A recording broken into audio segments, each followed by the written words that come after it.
So happy New Year to all of you. I decided to put this video out on New Year's Day because not much else is going on. So what we're going to do is we're going to check out the new robbery in the salvage yard. And maybe we'll be joined by some friends. Maybe we won't be. But either way, I decided to check out the robbery and see how good or bad or mid it is. And we'll just hope for the best. By the way, let me know what you think about this new, McTony Robbery? I think that's what it's called. As well as your hopes and dreams and fears for the year 2024 below in the comment section. Hello. Howdy. How you doing? I'm doing. Are you ready to try out the new McTony Salvage Yard Robbery? Yeah, Are you ready to go under the sea? Where would I be? But under the sea! Alright, so full disclaimer. We didn't play this on New Year's Day, but schedule-wise, we recorded it in advance. I'm sure most of you get that by now. There's always one or two people like, oh, you mean you didn't put this video out on New Year's Day? You didn't record it? You did it back in 2023? No? I mean, that's just the way it goes. But anyways, Kane's with us. So hi, Kane. Hello. Now, normally we would have done this live, but we wanted to do poker on Saturday. And then Sunday, Riley and I, well, we're going to be doing the vlog live stream. And then, like, Sunday night, hopefully I'll be doing my balcony New Year's stream. And then Kane's planning his own New Year's stream on his channel. So hopefully all that went according to plan. But, you know how plans go. Not so well. Yeah. You have to wait and see, folks. See if the comments we're making age well. Exactly. See, the funny thing is, from our point of view, it hasn't happened yet. But from the viewer's point of view, it's all happened. Like, everything that we're talking about has already transpired. 2024 is already happening. And whether or not we ended up doing our streams and how good or bad they went, like, they have that knowledge that we lack. Indeed. All right. So they're from the future, really. No, yeah, they are. Yeah, we're like in the past. We're last year's news. Okay, you're the future. Those of you watching, hello from 2023. May 2024 go better. Even though some people are saying it's gonna go worse. Gee, thanks. Oh boy. All right. So I think Mr. Yuji will be joining us as well, hopefully. So we're ringing in 2024 with a little salvage robbery. This should be good fun. I haven't even tried this yet. I haven't watched anyone else play it because I didn't want to be spoiled. So I don't know, Kane, if you had a chance to try it out yourself. Yeah, I've done it myself. I mean, it's all right. I prefer the last robbery personally. Oh, the Diamond Casino one from last week or last year? Yeah. I'm sorry, last year. Yeah, last year's casino heist, you know. Yeah.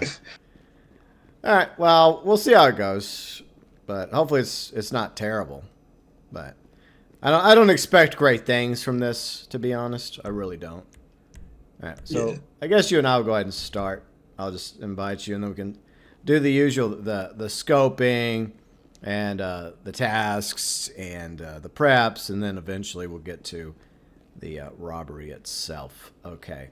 So, let's get going. Alright, back on my ancient 1990s PC. Fun fact, I had an ancient 90s PC back in the day. Yeah, I'm that old. Like Kane and others are like, I don't recognize this technology. It's like, this is a completely new concept to me. Like, when I first saw it in the original, like, you know, launch day video I did, I at first thought it was like a early 2000s PC or, you know, late 2000s PC, because I remember those kind of computers at my school. Well, I mean, it was obviously a process, like, between, like, they became very popular in the 90s, those kinds of PCs, but they still existed into the 2000s, but eventually, like, there were obvious changes, like from the box monitor to the flat screens that we have today. You know, to like from because like that was CD-ROM, and Like that, going from like a floppy disk, like to a CD-ROM, you're like, you thought it was like cutting edge. Like, wow, I got games on my CD-ROM, baby. Even though it was like 7 discs you had to download, like Star Wars TIE Fighter. Like that was like several discs, but I could play it on my PC back in the day. But it was fun. But it just took forever to download it because the CDs had like it only take up so much memory. But now you don't really have that issue anymore. But there was a lot of PC games back in like the 90s and 2000s like that. I think like the last game I may have bought was like Total War Rome. I think it was like that too. Where it was just like tons of freaking discs you got with the game. And it was like, insert disc 1, insert disc 2. And it went on until you finally got it all downloaded on the PC and you were able to play the damn game. Yeah. The ancient times. See, we're talking about like not just last year. We're talking about last century. That's how far back we're going. Well, that's madness. That is. It is. We really are going back into the past. Going back in time. God dang. I know, right? All right. So, I don't know. I mean, on New Year's Day, I wonder if it'll be still snowing in GTA. Was it snowing last year still? I don't remember. I think so. I might be wrong, but I think it was. I read something like from I think like one of those like GTA event accounts where they post like the weekly event. I think that this event's going on until the 3rd, so we potentially have snow until the 3rd of January 2024. Yeah, I think you're right. I think, yeah, we'll probably have snow for a couple days past New Year's. Okay. I'm sure a lot of people aren't really happy about that because they're ready for the snow to be gone. Yeah. But don't I mean, worry, it'll be gone I love soon the enough. snow. I love the snow, but it's starting to piss me off at the moment. Especially when I'm, like, doing flying stuff. Like, I've been... You know, I was helping Bob out with the 2-man criminal mastermind, which... Oh, I don't even want to, like, remind myself of that. Doing that in snow. I thought it was bad without the snow. Yeah. It's like over the weekend when we were... Oh, fuck. Oh, Fucking died, shit. Merriweather. Get out of here, Blackwater PMC. I thought we wiped him out in the Mercenaries update. I guess not. Yeah. They just won't fuck off. Alright. I'm gonna die of hypothermia in this water. Get in the boat, Wolf. Alright. Alright. Getting in. Oh, you nearly sat on my lap. That was kind of awkward. Oh. You got the gooch on your lap. The wolf and the That's gooch. Yeah. Alright, so this is basic. Is this the player submarine? Or is this the other submarine? I can't tell whether this is the Kasaka or the one that you raid in the Bogdan problem. Yeah, I can't tell either. The interior in the mission is the player submarine, but I can't tell whether the model's like our submarine or the Bogdan submarine. Yeah, it's probably the Bogdans. I mean, it's possible the player one, because I mean that's more fun copy pasta. Yeah. It's hard to scope out the submarine when these assholes are shooting at us. Like, I don't mind them reusing, like, at least the Kasaka, just because, like, we've been in the Bogdan submarine way too many times in recent years. It's kind of nice to be in a different sub for once. Yeah, I don't know. I think this might be the Bogdan sub because of this big part here, this hump. Oh, yeah. I don't think our sub has this hump. It reminds me a lot of, like, Red October. You ever watch Red October? I'm trying to remember. Is that the one where it's about like the you know, the scenario where like there was that false flag, like nuclear strike on USSR, and like there were a bunch of people inside that didn't know whether to strike or not? I think you're talking about Red October. No. All right. No, you're talking about Crimson Tide. Red October was that was Sean Connery, Alec Baldwin, and Sam Neill, Tim Curry. And Sean Connery was a Russian captain, and he decided to steal the Red October, which was a top secret Russian submarine. Like him and his crew like had their own like ambitions, and you find out what happens, why they steal the submarine. And Alec Baldwin is what's his name? Jack Ryan. He's the first Jack Ryan, because after that, Harrison Ford became Jack Ryan in a few movies, and now the dude from The Office is Jack Ryan in the TV series. But those are like, it's based off the Tom Clancy stuff. Before Tom Clancy made video games, he wrote books, and some books became movies, like The Hunt for Red October. But it's a good movie. It has a great score to it. Oh yeah, and James Earl Jones is in it as well. So it had a really cool. I think it had a couple other people in it, but really good cast. But yeah, this submarine kind of reminds me of the Red October. You know, I used to. You like to make those little models. I used to do that too when I was younger, and I actually had a little model that I assembled of the Red October, but that's long gone now. I'm kind of sad. I used to do that back in the day. Well, Double the Wolf just joined the call. Oh, hi, Dark Matter Wolf. If you guys will have me, I don't know if you guys don't, if you already have a team or not. No, you're welcome to join. We're just, doing this mission and a little something for New Year's Day. That's what we're working on. So you're welcome to come on in. I think Yuji might be joining us in a second as well. So more the merrier. I thought Yuji uninstalled his PlayStation GTA. Did he? Let me look. Because, like, you remember, like, a few weeks ago when I asked about if anyone would help with Pacific Standard, and he said, I'd love to join, but I uninstalled GTA on okay, PS5. You might be right. I mean, he can still join the call if he wants. I don't care. There you go. Why, he was asking if it was PS5 or... Yeah, but he didn't mention anything about not being able to play. He thought it was funny, because I went, like, PS... I don't know why I did that. I wasn't doing I wasn't doing it to mock Snakers, by the way. I was just doing it to be random. That was everybody's Christmas and holidays. It was fine. That was like a week ago. But about a week ago. Santa didn't bring me anything. I guess I'm still on the naughty list. Did you get something on Fortnite? Well, I don't really play much Fortnite these days. I'm just focusing on GTA right now. Alright, let's steal this little car. Yeah. Say I gifted, like... Oh, yeah, you did. You got me that I see you. Yeah, that. Yeah, thank you for the... Oh, yeah. It was, yeah. The John Wick emote. Yeah, that's a cool emote. Thanks for sending that to me, Dark Matter Wolf. Thank you for the Blade emote as well, Dark Matter Wolf. Yeah. Very thoughtful.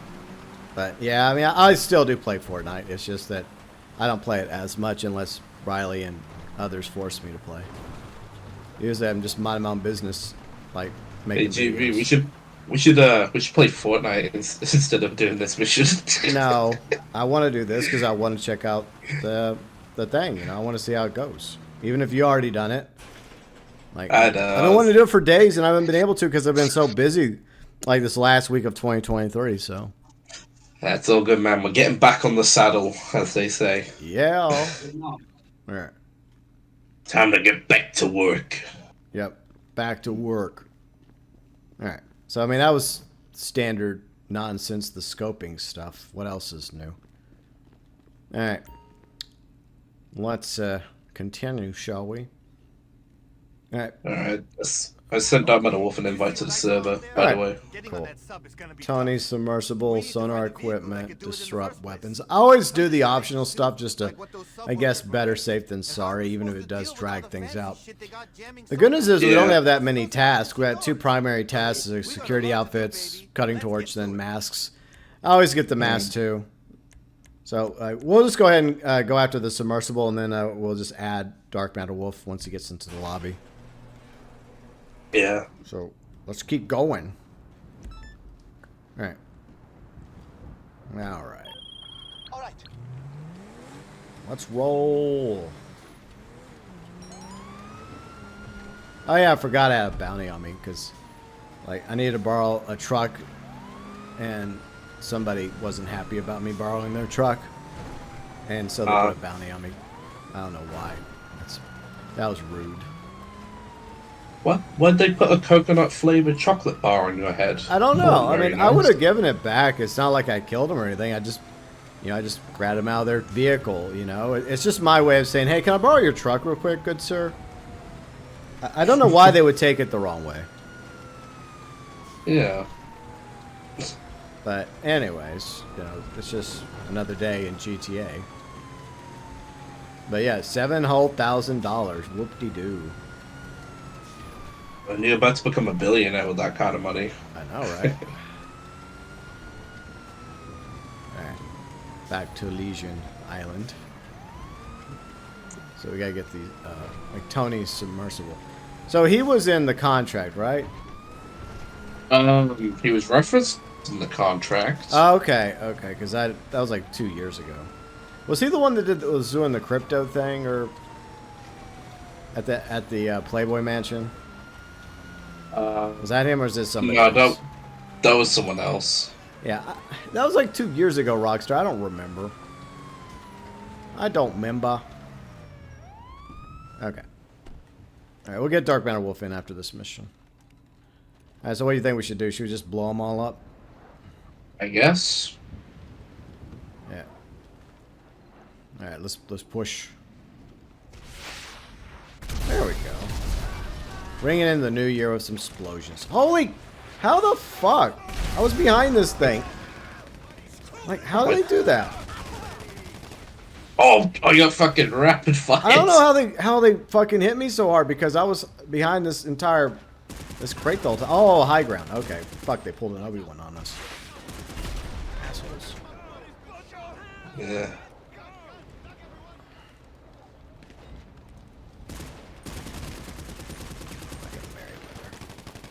Oh, it's because I got the shit gun. Oh, I hate that gun. I need to freaking take the battle rifle and throw it in the locker. I keep forgetting to. Yeah. Trash, expensive ass gun. It's like a pea shooter, that is. I know. Alright, up we go. Alright, so we have to access the release switch. And then it's gonna, I guess it's gonna fall into the ocean, and we're gonna, what, dive after it? Maybe we shouldn't dive after it because we'll probably land on the fucking ground. Go splat. Are you going for it? Oh, you barely made it. Yeah. That was I somehow survived. That was a close one. Alright. Down we go. So another video Ken and I were gonna do was a review of the Doctor Who specials, all 4 of them. But it just feels like the past few days keep going by, and we become less and less interested in doing the review. But yeah. I guess we could just do an impromptu quick review while we're doing this. So if anyone cares. All right. So I guess. I mean, my first question is we already know each other's thoughts on like the 60th anniversaries. They weren't very good. They were mid at best. Like. Yeah. They were probably the equivalent of a decent Jodie Whittaker episode, in my opinion. Define decent. You know? The woman who fell to Earth was okay, I guess. Her first appearance at the end of Twice Upon a Time, that was good. And then everything after that was shit. There you go. I guess. I mean, I found the quote-unquote best Chibnall era Doctor Who episodes to be mid compared to old school Russell T Davies or Moffat episodes. But then it kept getting worse. But the 60th special, I really wanted it to be something good. But I mean, look, David Tennant's obviously amazing, okay? Like, whether, he's the Doctor or he's playing on other shows, like Broadchurch. He was great in Broadchurch. He was awesome in Good Omens. I think Good Omens is getting a 3rd season. He's great as the voice of Hugh Yang in Star Wars. And I think he also voices... He's really good in DuckTales. Yeah. He's the new Scrooge McDuck. Yeah, he was so good in that. Yeah, so obviously extremely talented actor. He does give it his all, but I just felt like overall the writing felt rushed and could have been better. But in my opinion, it felt a bit phoned in, Yeah, which is kind of sad. Yeah, I agree. It was sad. Okay, goodbye, Jamal. Okay, let me add a Dark Banner Wolf to the group. There. All right, there you go, Dark Matter Wolf. You're hired. You're hired. You start with minimum wage, and you have to work 6 days a week. And if you take a sick day, you're fired. Yeah, you can't be taking any sick days off. You gotta stay in all day, all 365 days a year. Gotta stay in. Gotta stay in. You might get Christmas off. No promises. You might get an hour off Christmas, but no further. No 2 hours, no 3 hours. Yeah, you get to show up to work an hour later than usual. There you go. He's probably like, "Wow, this job sounds so awesome." Indeed. So, like, Job quick that I question work there. at. Would you take this job over your current employment? Or is it about the same? I'd have to start the job first. Oh, okay. All right, so yeah, back to Doctor Who real quick. I guess we'll just like for anyone interested, we're just going to talk about it because it gives us something to talk about while we play this thing. Yeah, that was actually going to be my quick question. Okay. So, what was your thoughts on the Christmas special? Like, Shooting Atwa's first real episode. Well, we'll talk about the Christmas special in a minute, but I guess. Okay. Like, okay, let's rate real quick. We'll rate the specials, okay? The 60th specials from the Giggle to Wild Blue Yonder to and Star Beast. Okay, Yeah. how would you rank them? Like out of 5 or out of 10? Well, I mean, just put them like 1, 2, and 3. Like, which one you thought was the best? Which one was in the middle? Well, that's very easy for me. The Giggle is easily the best one out of all of them, just because of Neil Patrick Harris. Yeah, Neil Patrick Harris was amazing as Toymaker, so I give him that. Like, that's easily the best one. The second best is Star Beast, just because the honeymoon phase of David returning. Yeah. You know, I had a few good laughs at that in that episode, even though there were some things I literally cringed at a load of times. But yeah, that was definitely cringe.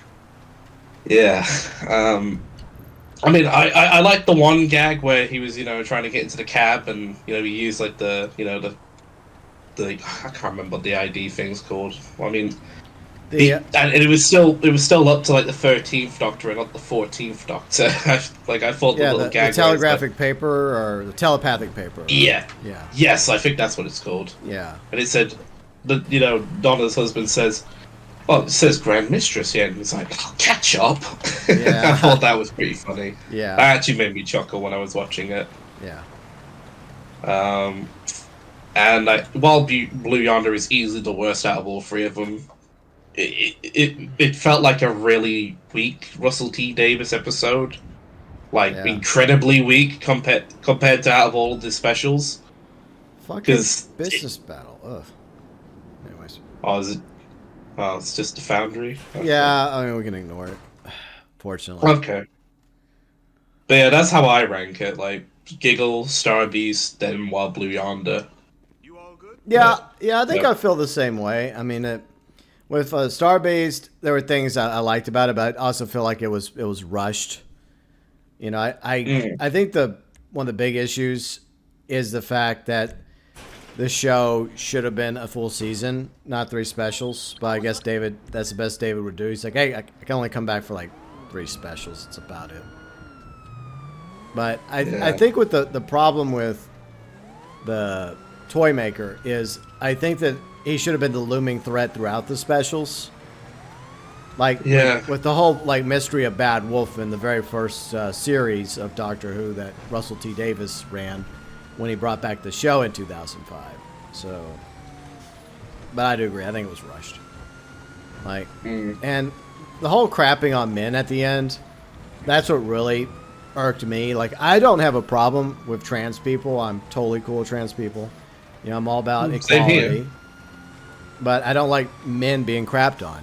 Because they talk about in the end about how a male presenting Time Lord, doesn't know how to let go. And I cited a list of male Time Lords, male doctors that did let go in the end.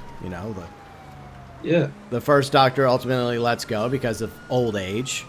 The third Doctor lets go. The fourth Doctor lets go. The fifth Doctor lets go. And and the Ninth Doctor, and the 11th Doctor, and the 12th Doctor all ultimately let go. And bringing up the 12th Doctor as well, like, his final words were, "Doctor, I let you go." Yeah.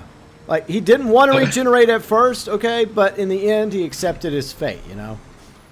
Yeah. But the irony is, the one Doctor that didn't want to let go was the 10th Doctor, so... But, I mean, it was a heartbreaking scene. When you go back and watch it, you know, yeah, it's heartbreaking because a lot of people love the 10th Doctor, played by David Tennant, myself included. But the Doctor has learned to let go numerous occasions while he was male. So I didn't know why we had to crap on... See, that's my problem. It's like, why can't we just... You know, why can't we have it all inclusive? You know, straight rights, trans rights, gay rights, bi rights, lesbian rights. Why do we have to shit on one group? You know, that just isolates people, and it just causes animosity and an ugly cycle. Yeah, and if anything, you know, a lot of these, you know, people that sit on their high pedestal saying, "Oh, we're healing this divide." The irony is, with them shitting on one group, they're just making the divide even worse. Yeah, exactly. You know? Yeah. But whatever, Russell. And another thing as well, like, I've always had this headcanon about why the 10th Doctor says, "I don't want to go." And it's mainly because, like, if you know how the regeneration cycle goes, like the original regeneration cycle goes, where it's like, you know, 1 all the way to 11. Yeah. The 10th Doctor regenerated twice. You know, he regenerated at the end of, I think, the Stolen Earth. Yeah. And then, obviously, in the End of Time. In End of Time, the reason why I think the 10th Doctor says, "I don't want to go," is because he knows that's his final regeneration in that cycle. You know? Yeah. After he dies in the next body, he's gone. Donezo. Yeah. Well, obviously, you know, that was changed in the time of the Doctor, but if that was never changed, Matt Smith would ultimately be his final body. And, like, Moffat even picks up on that arc because, you know, Matt Smith talks about it, because he even mentions... Because then, well, actually, no, you add the War Doctor to the mix, which was introduced in Day of the Doctor. No, not Day of the Doctor, but the Name of the Doctor. Yeah, Name of the Doctor. Then that officially takes away any more lives the Doctor might have had. And the 12th Doctor talks about, you know, and this is off our memories, our member berries, that, the 12th Doctor mentions, after this I'm gone, you know, because, you know, a Time Lord only has so many lives, and I've lived them all. And even said how 10 regenerated twice, but it still counted. So... So yeah, I mean, that is one way to look at it, and I think that's a good theory. The other way is, I think he just loved being the 10th Doctor so much, David Tennant as well as 10 himself, that it just, I guess it represented how both the actor felt leaving the show as well as the 10th Doctor felt, because he loved his 10th incarnation as the Doctor. Yeah. So, and, you know, I think the Doctor has often talked about having, you know, favoritisms to, you know, each incarnation he has. Like, did you ever watch the Children in Need special where Peter Davison and David Tennant met for the first time? Yeah, as Doctors? Yeah, it was like a really weird timey-wimey thing right before the Titanic episode. Yeah, before Voyage of the Damned. Yeah, Voyage of the Damned, yeah, because I remember, like, at the end of it, he's like, you know, saying, "You know what, Doctor? You were my Doctor." I think that's, like, what he says before the 5th Doctor disappears. Yeah. And it's really wholesome, it is, you know. But in reality, another reason why I think David said that is because he happens to be a stepfather in real life. Well, his father-in-law in real life. Because he married Peter Davison's daughter, who played the Doctor's daughter in one episode. Which is sad. I really wish they would have brought her back for future episodes, but they never did. But anyways, going back to Star Beast, I consider it in the middle. It was nice to see David Tennant back again as the Doctor. They rushed everything with him and Donna. I mean, look, David Tennant and Catherine Tate have great chemistry together. No question. But it did feel a bit rushed. Yeah. But I honestly like the interior of the new TARDIS. I think the interior looks really good. So that's a positive I'll say about Star Beast. Wild Blue Yonder was interesting for a few reasons. For one thing, they were trying to be scary, but then they said they weren't trying to be scary. They were just trying to be weird. But I think they were trying to be scary. I think they were trying to do like a new version of Midnight or Blink or something like a scarier Doctor Who episode, and it just didn't come across. Library of the Dead. Yeah, exactly. With the Vashnarada. Yeah. Yeah. No, I always hope they bring back the Master Vada one day. I really do. It was such an interesting villain. It was just being from the shadow. Yeah. But yeah, I think While the Blue Yonder had some good moments with both Catherine Tate and David Tennant, but it also just didn't work as well as a scary episode compared to previous Doctor Who episodes that were generally scary. Especially like Midnight. Midnight was, in my opinion, one of the scarier ones. I mean, it didn't really involve too much except for just, it was dependent on acting and the atmosphere and the music that was used, but it was still a very scary concept. And I think they were trying something not exactly the same, but similar. But yeah, While Blue Yonder was definitely the weakest of the three. But the best was Giggle, and yet Neil Patrick Harris stole the show as the Toymaker. No question. Great performance. But overall, I mean, I just don't get the whole, like, bi-generation thing. I really don't. So, I don't know how you feel about it, but... I mean, I'm pretty much the same as you. I mean, I like the concept, but I just feel like, I don't know. It feels kind of like forced, in my opinion, just so that, like, if Shooty Gat was, like, series flops, they just have basically like a backup for David, they can just bring him back whenever, Exactly. That's how a lot of people see it. It's like, oh, you're putting a safety net in place in case it doesn't work out with Shooty. They could always just bring back David Tennant. But, I don't know. I just feel like Russell T. Davis coming back and taking over at first seemed like good news, seemed like the best thing ever. But it's turned into the worst thing ever because he's obviously changed since the last time he ran Doctor Who. And he hasn't really changed for the better, in my opinion. I mean, yeah, is his writing still better than Chibnall? Of course. But right now, he just thinks, okay, I'm the savior of Doctor Who. They were desperate to bring me back, and now I can do whatever the hell I want and not follow previous rules. And and I look, I think the best thing that could have happened to the 14th Doctor is for his ass to have been killed off as soon as possible. Because I felt like the 14th Doctor at the end of the day was just like a bastardized version of the 10th Doctor. Yeah. It feels like, I don't know, it feels like an old friend you haven't seen in years. Like, you finally see them, you're like, oh, hey, buddy, how you doing? It's been a long time. And you see they've kind of, like, washed up in a way. Yeah. They're kind of a shell of their former selves. Like, you can still have a bit of banter with them. You can still have a few jokes with them. But, deep down, they feel a lot different. They feel a bit off, compared to how they were, like, 13 years ago. Yeah, I agree. That's a very good comparison. It's like, you look at the 14th Doctor and you're like, what happened to you? It's like, man, you were my childhood, and now I'm like, dude, you're a waste of like 3 hours on my TV now. That's the headcanon I have in my mind every time I saw him. Yeah, but I mean, to be fair, the curator did tell the 12th Doctor that you would eventually revisit some old favorites, and I guess that that includes the 14th Doctor. I mean, who knows? Maybe the 14th Doctor regenerates into the curator. Maybe that's what happens, or maybe, I don't know. Maybe he regenerates into the Valeyard. I don't know. Yeah, and that's not bring back that villain.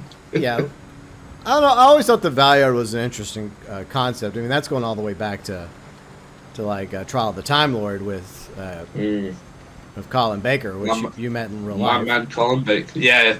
Absolute legend that dude is. It's funny, like people don't like the Sixth Doctor, but I have several episodes of the Sixth Doctor, and I grew to like him. I like he has a different personality, but I don't know, I kind of liked him. Plus, his main companion was Perry, and I've always liked Perry. And then all of a sudden, Mel shows up, and yeah, Mel is also in the giggle, so that's a good segue, I guess. Yeah. But then once again out of nowhere, Mel shows up again. I know. They never explain. Oh no, I don't remember. They never really explain where Mel comes from.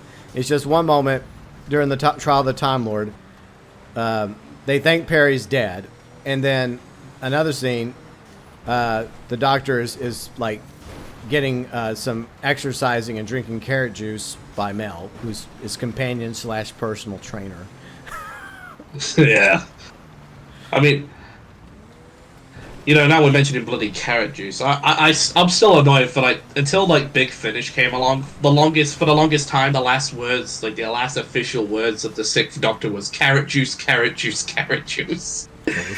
Those were his last words until Big Finish came along and actually gave him his final real story, where it actually gave him a good send off.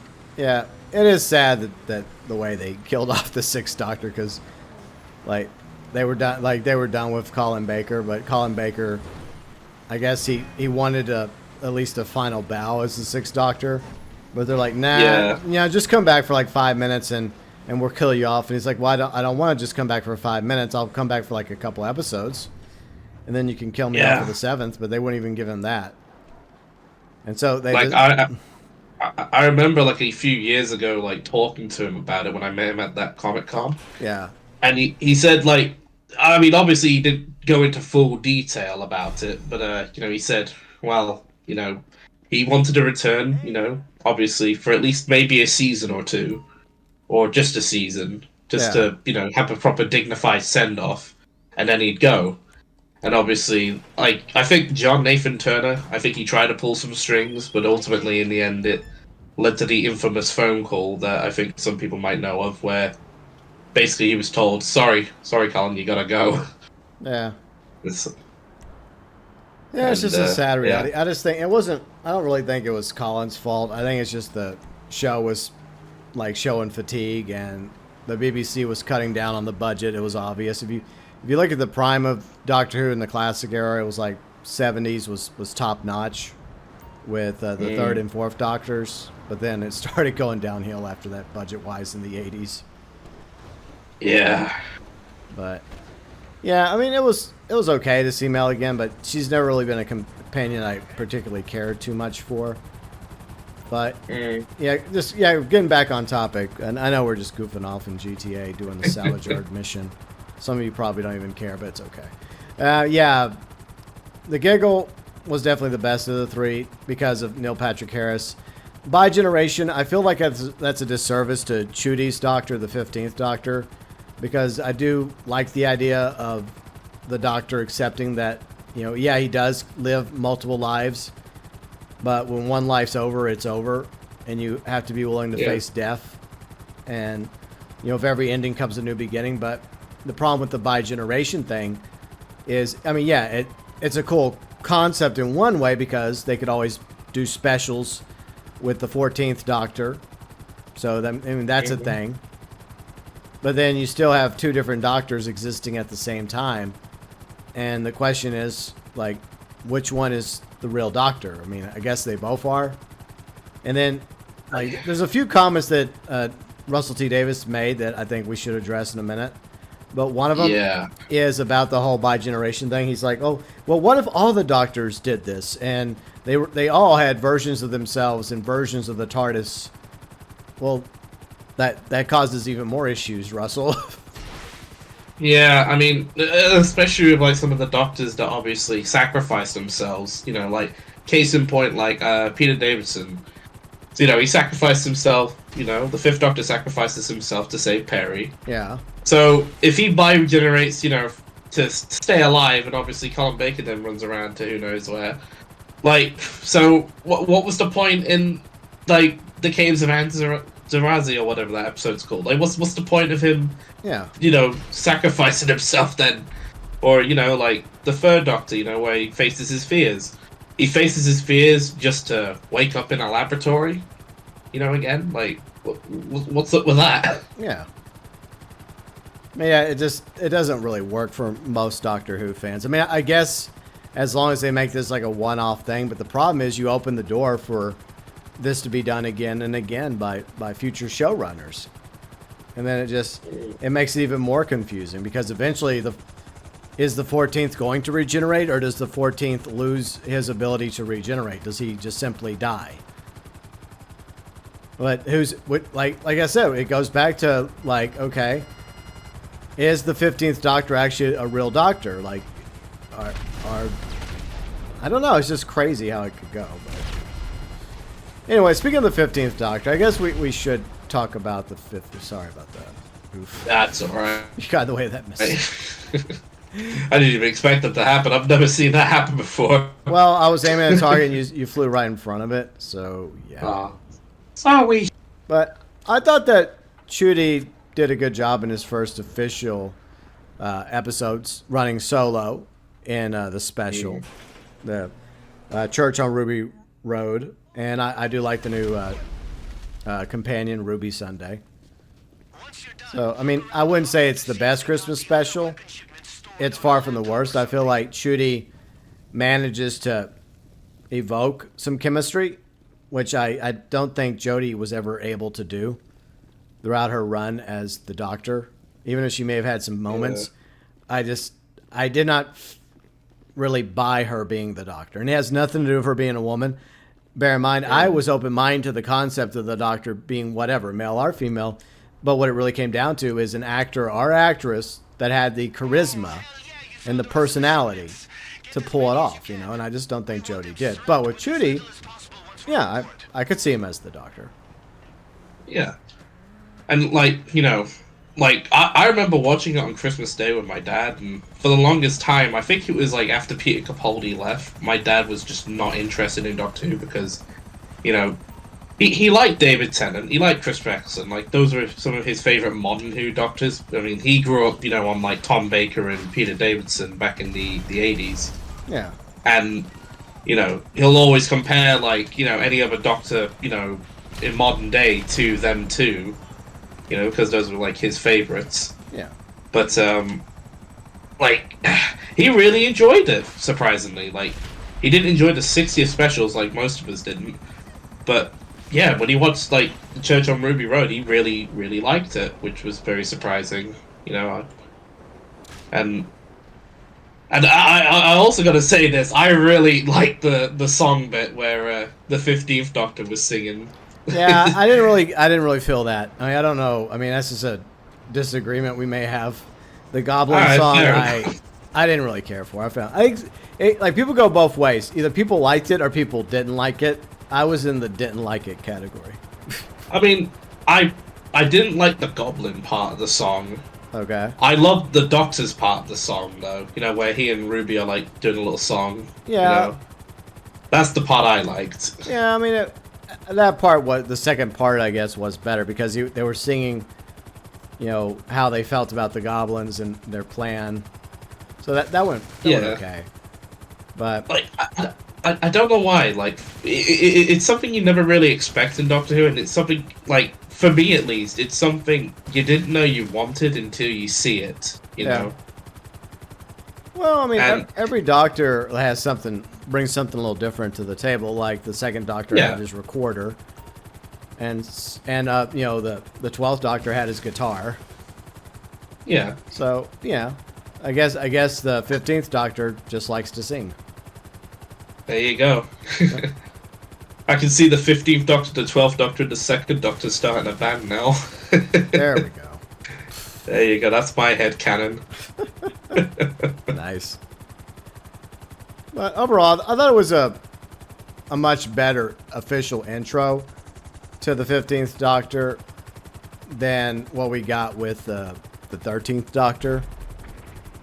And I'll say this, the 14th Doctor, like, I hate to say it, but I just didn't care for him. I really didn't. And look, the 10th Doctor was my first official Doctor. You know, I did go back and start watching older classic Doctor Who's because of the 10th Doctor, because of David Tennant and Russell T Davies at the time. The 10th Doctor made me feel something.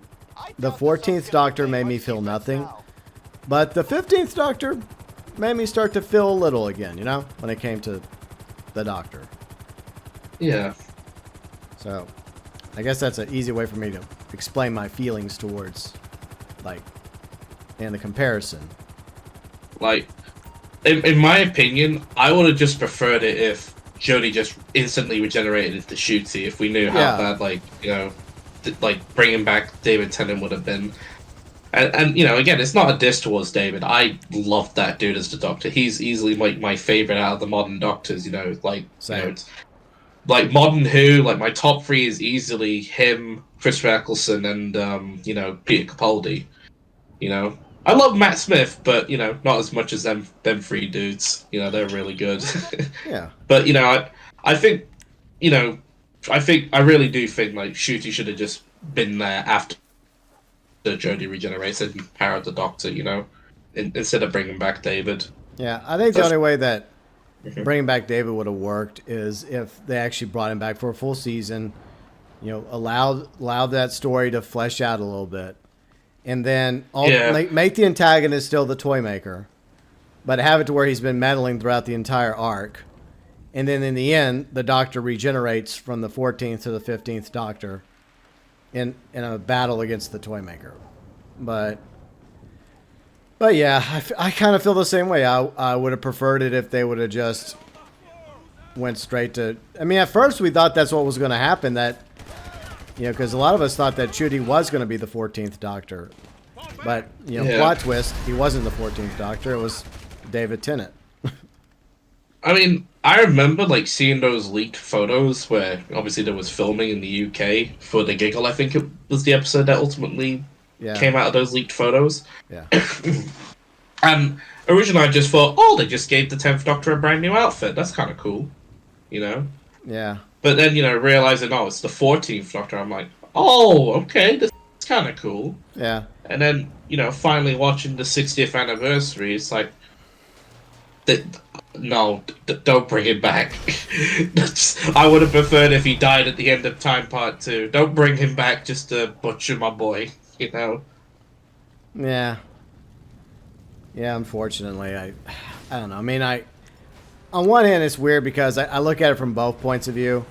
Like, I guess at first the reason why I wanted more, like, time with the 14th Doctor was because I was afraid that we wouldn't get enough time with the 14th Doctor.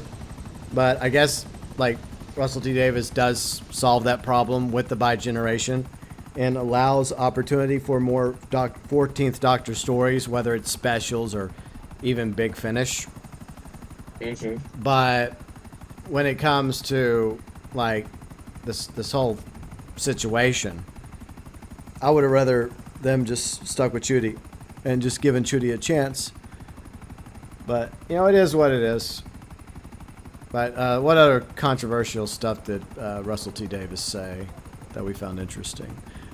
Oh, yeah, the toy maker. Okay, so the toy maker, Russell T Davies accused the original toy maker of being racist because he happened to wear an outfit that looked Asian or Chinese. And that was something that kind of grounded my gears when I saw that interview because, A, Russell, you weren't there in the props department or wardrobe department. And, you know, back then, they were probably limited to what options they had in wardrobe. And they wanted to make the toy maker played by the late Michael Gough, was that his name?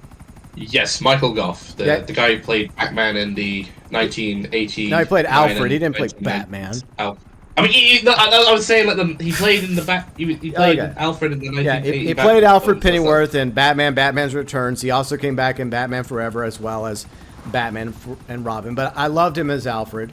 He was also in Sleepy Hollow along with Ian McDiarmid. So there we go, and Johnny Depp. Yeah. But yeah, he also played the Celestial Toymaker, I guess the original version of the Toymaker. And I know that not much of that run survived. He never struck me as racist, but Russell bases it on the outfit he's wearing. It's like, you know, here's the thing, Russell. Like, I'm sorry, but first of all, 3 out of 4 of that episode, like, survived. You know, only episode 4 remains at the moment. I think the only audio from the first 3 episodes really survives, and I think telesnaps, which is basically the 1960s equivalent of a screenshot. like, not much of that episode really survives. So we can't really make a proper judgment whether Michael Goff was being a racist stereotype of, Asian people, which, in my opinion, he wasn't, because it was just an outfit. I don't think that he had any malicious intent. I don't think... it's not the actor that can be blamed for that. It's the wardrobe department. Exactly. I think that look at this, the British audience, probably weren't familiar with like Asian like wardrobe, or at least what appeared to be kind of like ancient like Chinese. They weren't as familiar with it, so to the average viewer, it would look alien, right? And so that's probably why the wardrobe department back in the 1960s went for that look for the toy maker. It wasn't to make him racist. I mean, he's not even human. Like, he was just his own celestial being, Yeah. So now you mentioned the word celestial. That's another thing that pissed me off. Where he tried to claim celestial was like a slur or something, and it's look. I mean, people can have their own view on whatever they think is acceptable or not acceptable to say, but I'm sorry. Whenever I hear the word celestial, I think cosmic being. Yeah.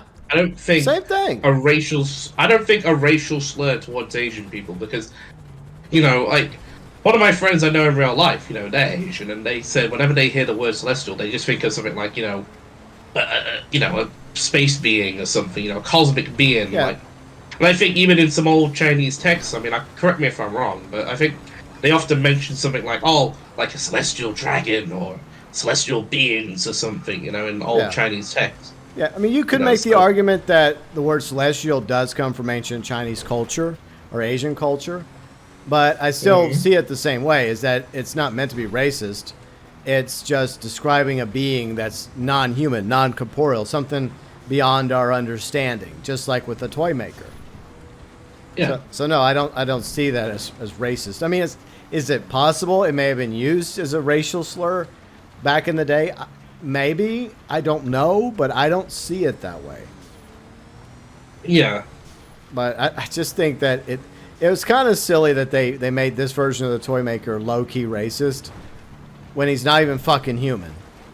Like, to him, human beings are just toys to him, It's just more fun games for the toy maker to do while he's here on Earth with, Neil Patrick Harris's incarnation.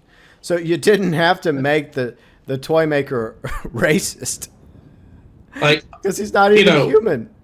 One thing I think it's dumb how Russell tried to claim that that character was racist to begin with, but like before that stupid interview came out, my headcanon on why he was changing his accents throughout the episode was, if most people know how the original story of the Celestial Toymaker ends, it ends with the Doctor mimicking the Toymaker's voice so he and his companions can escape the Toymaker's realm and essentially win the game. So in my opinion, the reason why the Toymaker was changing his voice was to try and make sure that the Doctor doesn't pull a trick like that again, if, it was involved in a game involving voices. Yeah. But another reason as well could also be to, like, disguise himself on Earth, so, the Doctor doesn't figure out it's him until, it's too late. Yeah. But I think that's a good theory, and I think we talked about this the other day, and I had a couple additional theories to add. Was one, he's playing a game with people. He just can't help but play games all the fucking time. And what better way to play a game with somebody than changing your accent while you're talking to them? Like, one moment you're speaking fluent German, then you're speaking British, then you're speaking American, and then the person you're talking to is like, what the fuck? Like, what is your real accent? Like, you're literally playing a game with somebody right there, RB, him not being human, he can't properly hold on to an accent, Like, one moment he's focusing on trying to be German, but then it slips and he's now British. So you could go any which way with the theory. I didn't see it as racist, but okay. Even though he does make a racist comment, I don't think the racist comment was necessary, Russell. But okay. But yeah, what was some other hot takes he had? Or he had like one other. Oh yeah, the Davros. Yeah, we forgot to talk about the special. So this little children in need special. That special. Yeah. So this is actually the first time we see the 14th Doctor in action, 60 minutes after he regenerates from the 13th. He goes back in time by accident to what was it? What was it, Kane? Which Genesis. Yeah, Genesis to Daleks. That's okay. the game. So yeah, I'll let Kane take over on this one. Okay. So he travels, back to, Skaro long before, the Daleks were a prominent threat throughout that planet's history. Obviously, the war's still going on, but it's long before it obviously went really, really bad. Into like a DEFCON 1 situation where literally the whole planet's a nuclear hellfire. And so he travels and he's like, 60 minutes ago was this really brilliant woman, and all that. Cringe. And, he sees, obviously a Dalek for the first time. And I like the little gag where he pulls out a toilet plunger and where it's like, oh, everyone's joked about the thing on the Dalek always being a toilet plunger, and it's actually a toilet plunger. I've always thought that gag was kind of funny. Yeah, that was. But funny.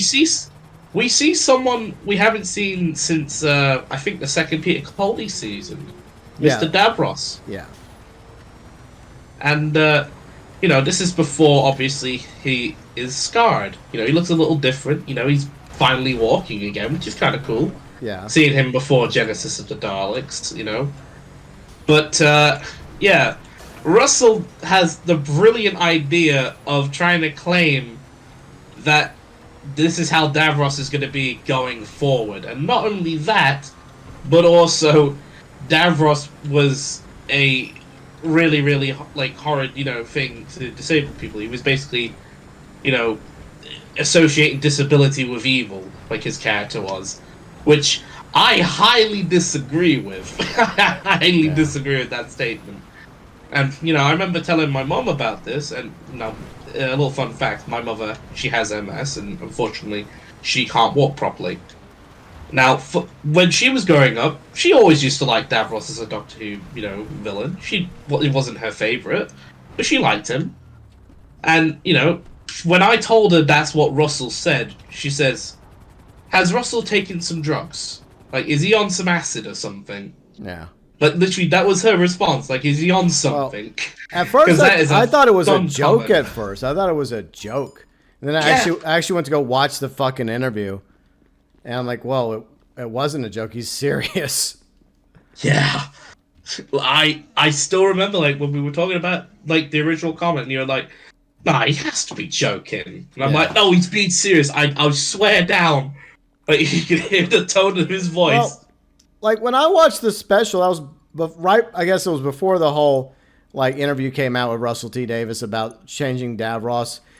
It wasn't a big deal to me because I knew it was before Genesis of the Daleks, and you could make the argument that it was prior to Davros maybe being injured and put in a wheelchair and mutated, because I don't know if it's ever properly explained why he's in the wheelchair and why he's mutated. But at one point, I mean, you could. That's the way I was going with it. It was just so far back that's why he's not in the wheelchair at the moment. So I didn't really think anything of it. But it was, other than that, I thought it was a little funny special because, he was, Mr. Castavillian was trying to come up with a name for the Daleks, but the 14th Doctor accidentally gave him the name. So that was funny. Yeah. I was never here. I was never here. Then he bounces before Davros returns to the room. Yeah. But I don't. When Davros sees the toilet plunger, he's like, I like it. Yeah, but I like that bit. But yeah, I don't think that anybody that happens to be in a wheelchair that's a Doctor Who fan were ever offended about Davros being in a fucking wheelchair as well. In fact, exactly. Russell T Davies wants to be on his high horse about this, but where was his high horse back whenever he brought Davros back to begin with? And his first run as the showrunner, exactly, because he brought back Davros accurate to the lore, in the wheelchair, disfigured, just most Doctor Who fans remember him from the classic era.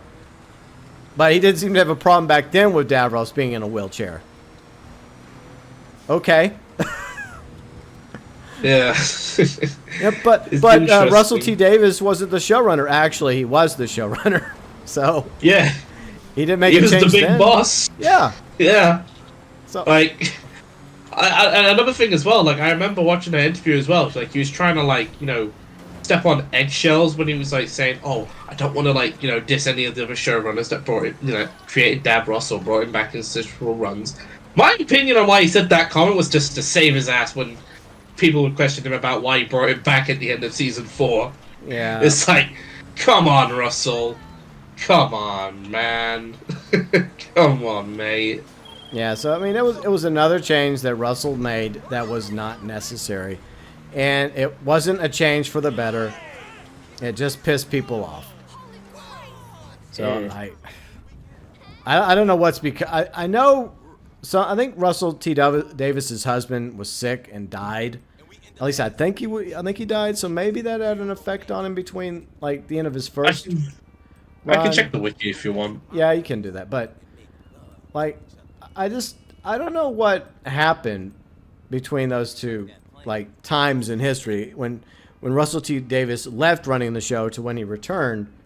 Like, I don't know, but whatever, Russell. Yeah, you're correct. His spouse passed away in 2018. Okay, so I don't know. Maybe that had an effect on him. Obviously, in a negative way, because you lose your partner. Of course, you're going to be, that's going to bother you for a while. I mean, most people grieve and they mourn the loss of their significant other when that does happen. And some people move on. Some people are scarred. Some people never move on. So yeah, I mean, it could have gone either way for Russell, but it just feels like. Some things have changed about him, and not for the better. But yeah, it's just sad because it feels like wait, this is just a freaking export card. Never mind. But it just feels like it's a continuation of the Chibnall era, and that's something a lot of Doctor Who fans did not want. They wanted the Chibnall era to be forgotten and swept away, and if best case scenario, decisions made like with the Timeless Child to be undone somehow. But Russell T. Davis was like, nah, I'm just gonna keep all that, embrace it, and the flux and all that good stuff that my boy Chips came up with. Yeah. I love like ruining one of the the best British sci-fi characters of all time's backstory and just saying, oh, they were always this godlike being, that has always been around, and they're the reason why everything in Gallifrey happened. Like, so, in my opinion, if the Doctor has unlimited regenerations, then what was the point of the fucking time of the Doctor, like Matt Smith's final story? What was the point of that? Like, there's loads of questions that, pop into your head, like, what was the point of that? What was the point of this scenario? What was the point of that scenario? Yeah, it's sad because I like the way they set up the Doctor's story arc with Day of the Doctor, the 50th anniversary, where the Doctor, the 11th Doctor, 10th Doctor, and War Doctor were able to save Gallifrey, and that led to possibilities of bringing back the Time Lords, and not the way they were at the end of the 10th running, where they were hell bent on wiping everybody out, but. I just liked the idea of the Time Lords. I did. I liked the lore. I liked the history, the mystery of them. And what Chibnall did to the Time Lords is unforgivable, in my opinion, as a Doctor Who fan. Yeah. It took away, like, a lot of the mystery of not only the Doctor himself or herself or themselves, but also the Time Lords as well, And the answers they gave us were not answers that most of us cared for. They were like, well, this is trash. This is awful. Yeah. But overall, do you feel like that Ncuti is going to be a good 15th Doctor?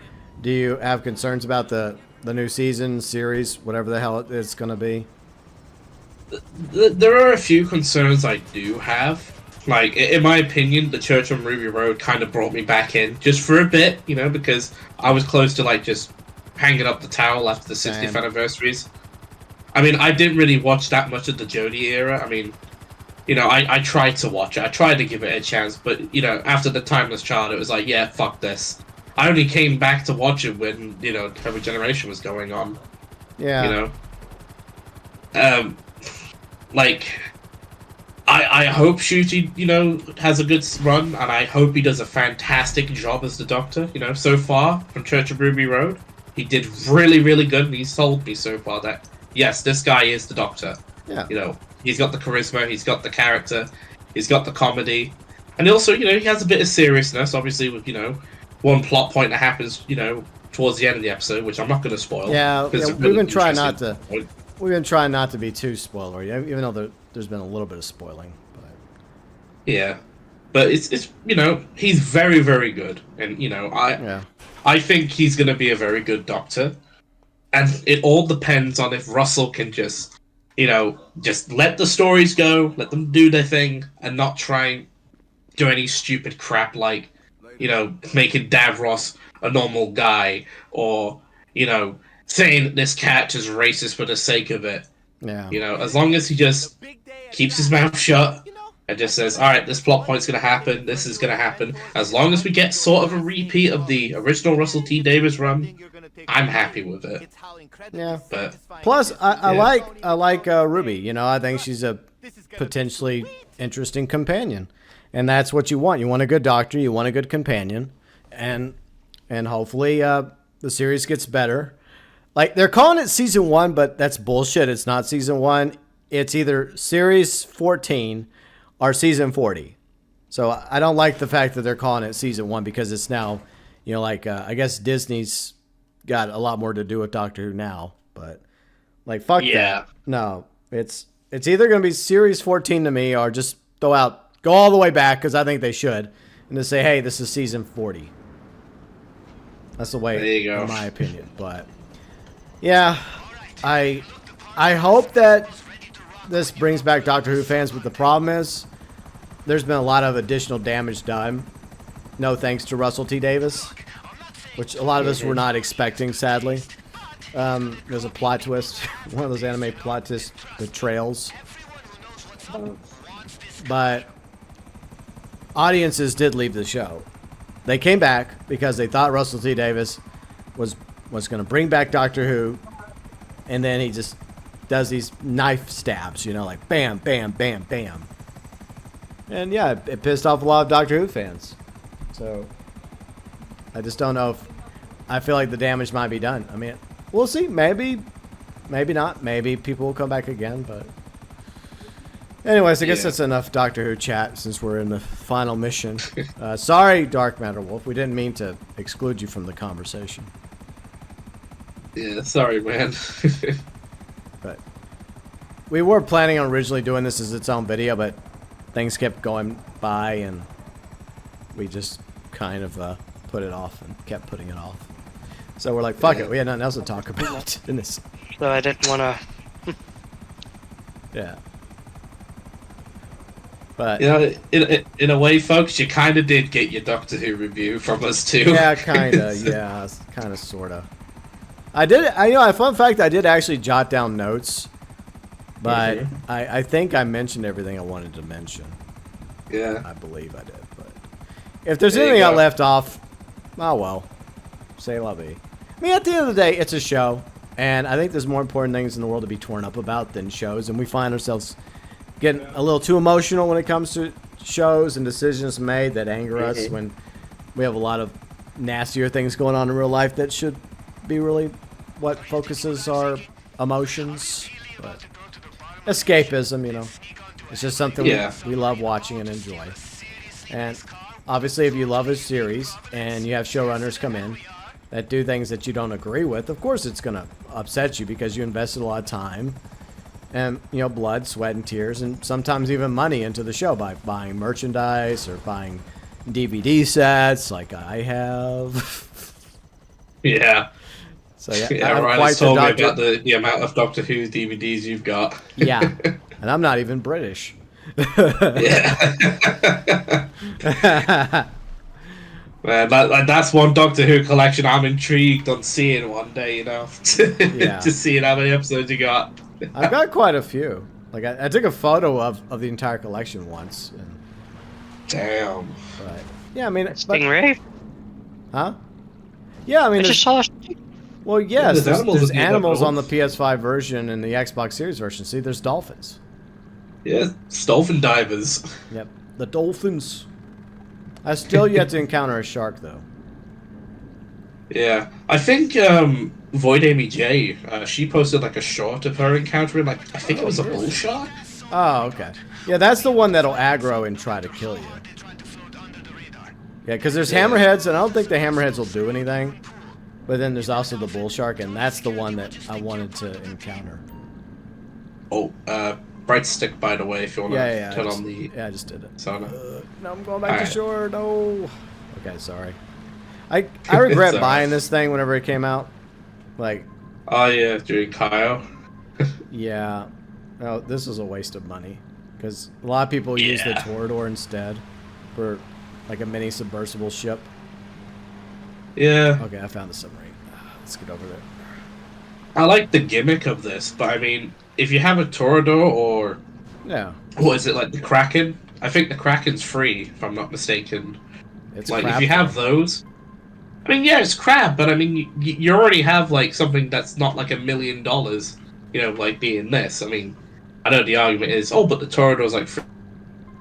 Yeah, when you get the Torador, you basically get a jack of all trades. Like, it's not just for undersea diving. It's really good for missions, good for contact missions. Back in the day, it was great for the tuna missions and the heist setups and finales, but obviously you can't use them in finales and tuna missions anymore for whatever rhyme or reason. But, you know, it's still a jack of all trades, in my opinion, that vehicle is. Yeah. Well, obviously, you know, the Kraken, if you want to have a better submersible that is, you know, not going to basically eat into your bank account on this game, you know, there you go. Just get that instead of this. Yeah. I mean, it is faster than the Kraken, but... And I guess the cool thing about it is if you go into first person, like, you can see more with it, but... Yeah, I'd rather not be in first person. Get me out first person. No, game! I'm stuck in first person now. Why am I stuck in first person? What the hell?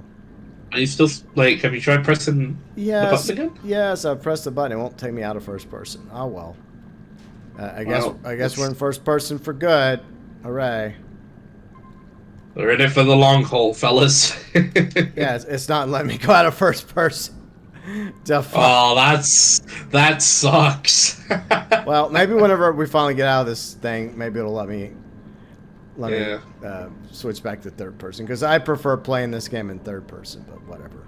Yeah, we're not too far away from the Kasaka, I don't think. So yeah, I know the other submarine has a name. I forgot what its classification is, but I think it is the other submarine. As we call it, the Bogdan submarine. I'm just gonna have a check real quick. All right, there. Okay, yeah. See, because it has that hump to it. I don't think well, the other one has the hump. All right. Well, we have Tony's submarine. Okay. All right. So we have to go underneath the sub to the moon pool. Okay. Can we? I'm underneath the submarine game. Can we go in now? I guess try going a little higher. Oh, okay. Let's try that. It's just a pain in the ass to do this in. Come on, let us in. All right, or do we have to get out? Do we have to get out of this? Try reverse, and like a little bit further back to like you know where the rotors are. Yeah. But the submarine's just like a submarine can't just sit there like this. They would sink. The submarines have to keep moving. But okay, video game. Rockstar logic, right? Yeah. For fuck's sakes, how do we get out of it again? How did it work? Okay, there. Okay, finally. All right. 5 years later. I found the name of the Bogdan submarine, and it's called the Remus. I think it's called. Remus, or okay. Yeah, like Ramus. Okay. That's how it's spelled. Right. I'll probably butcher this pronunciation. We're pretending we're cosplaying. We're not attacking the whole thing. Yeah, we're good boys. Yeah, we're pretending to be part of the team, I think. Yeah, it's like, you know, everything is awesome when you're part of a team. Exactly. I don't think we go this way. All right. No, we gotta. Hello, good sir. Yeah. Where shall we hello, go? fellow submariner.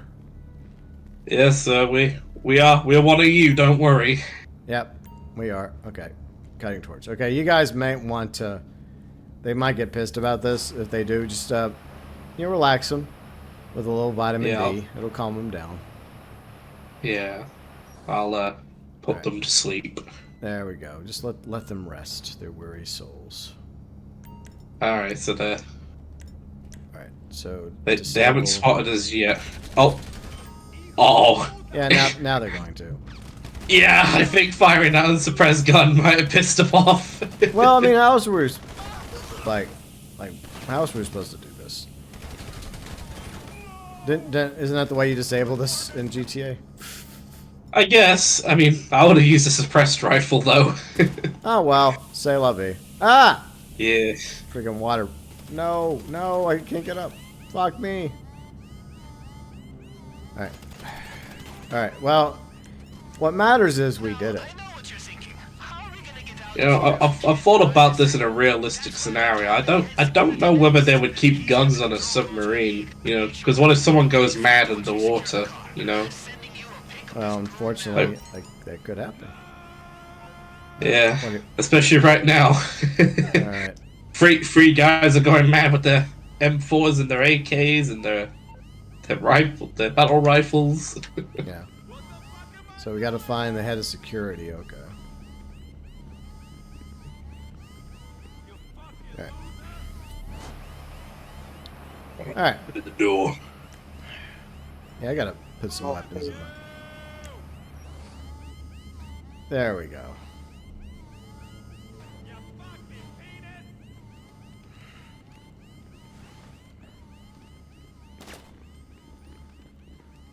Can't open that door there. Locked. Alright, we still gotta find the head of security. Okay, it has to be cut from the other side. Okay. All this trouble for a fucking car, I swear.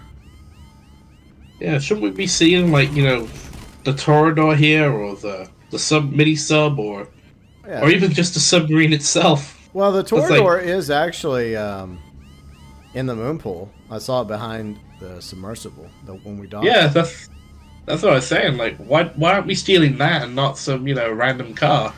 Yeah, I don't know. Game. There you go. Alright, let's keep looking. See? There's the Torador right there. Alright, more friends over here to kill. Take cover now. I guess we'll go upstairs and fight them. Up we go. No, fuck you. Do a backflip. Oh! No, we lost Kane, you bastards. My sacrifice will never be forgotten. Alright. Alright, so we gotta get to the bridge. Or the con. Right. I don't know, from all the submarine movies I watched over the years, when I was younger, one of the things I did want to be was like captain of a submarine. A long time ago. Oh, I found him. Nice. But he shot me up. He's in the cafeteria. Alright, good job. No, fuck you.